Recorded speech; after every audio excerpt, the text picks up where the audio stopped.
thank you for coming out tonight. Well, it's 4 years later. I'm still involved in the Iowa caucuses. And I think it's high time that Governor Huckabee comes back to the state of Iowa.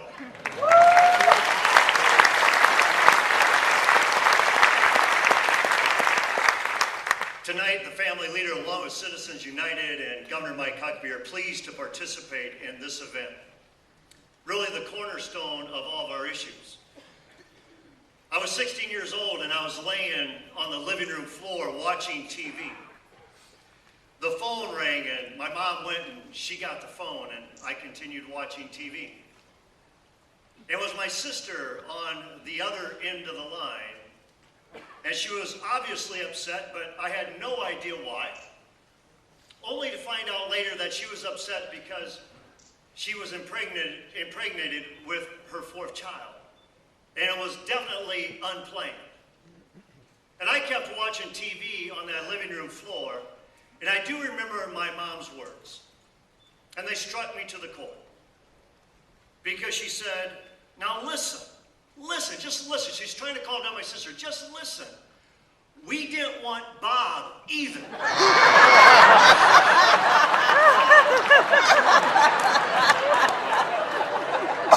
Are you kidding me? And she said, now what would life be without him? You see, I have good news tonight. You, me, everybody, we're special. Amen. We're special because we are made in the image of God. That's right. Just a little bit lower than the angels. We are special. David cries out in Psalm 139, he said, you created my inmost being. You knit me together in my mother's womb. I praise you because I am fearfully and I'm wonderfully made. All of the days that you have ordained for me are written in your book before one of them comes to be. You see, if God has written and ordained our days in his book before one of them came to be, my guess is he's got a plan for that life. And I believe we thwart God's plan when we inject ourselves and we decide when life can begin and when life can end. You see, the sanctity of human life is not some made-up thing that the family leader came up with, or that Citizens United came up with, or that Huckabee came up with. It's not our standard, it is God's standard. Thus, the sanctity of human life must be embraced by our candidates. It must be embraced by our officials, our office holders, our pastors, our family, and our society. When I was traveling one day with Congressman Ron Paul, I remember at the University of Iowa, which isn't a bastion for conservatism, he basically told the people at the University of Iowa, if you get the sanctity of human life right, you'll get pretty much everything else right. But if you get this one wrong, you're probably going to get a lot of other things wrong.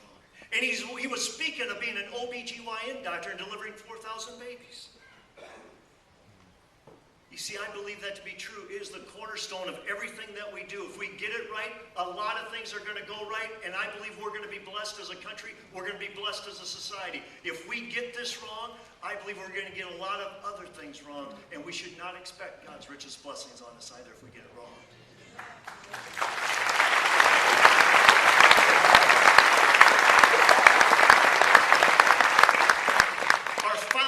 And our framers, they listed life as the first of the inalienable rights. Why? Because that's how important it is. Life was first, before liberty and the pursuit of happiness. It was the number one. It was life. And tonight we are blessed to have 4 candidates who are committed to all human life. All human life. And wouldn't it be refreshing to have a president of the United States who fully understood who creates life, who gives life, and embraces and cherishes the sanctity of human life?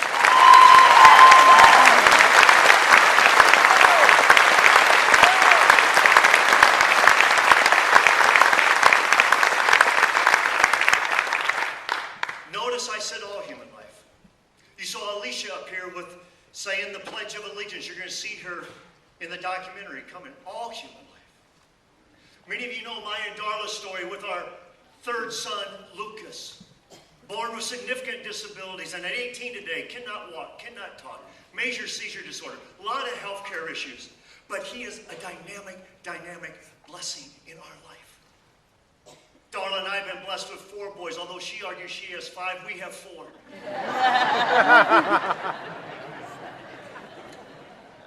And I still catch myself once in a while around holiday time, and I'll say to the boys, I say, guys, I remember, I love you all. I love all 4 of you. I love Hans. I love Josh. I love Lucas. I love Logan. And I said, but there are days that I only like Lucas. All life. Rick Santorum's got a great story with his daughter Bella. See, it bothers me that when some of those in our society to believe that lives like Lucas and lives like Bella are less than, and maybe they don't deserve life. So let me remind you of John 9, 1 through 3. John 9, 1 through 3, you'll recall the story. The disciples were walking along with the master. They happened upon a blind man. And when they come upon the blind man, they had a very real question for Jesus. And they said to Jesus, who sinned? Did this guy sin to cause his blindness? Or did his parents sin? You see, they had a guilt association with somebody had to have sinned to create this guy's disability, this guy's blindness. And you remember what Jesus' comment was? No one sinned. No one sinned. And he went on, he said the purpose of this life is so the work of God might be displayed. The work of God might be displayed. You see, we serve a perfect God. And although Lucas and although Bella and a lot of other children, they may not look perfect, but maybe the response that we have to those children in embracing their life is the perfection that God seeks.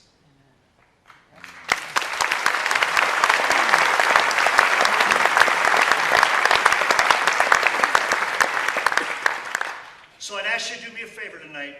As you welcome these candidates and you listen to these candidates and you listen to Governor Mike Huckabee and you watch this documentary, that you leave here tonight steadfast to the sanctity of human life. So God's plan wouldn't be thwarted. And that God would have reason again to bless this great country we call the United States. Thank you so much for being here.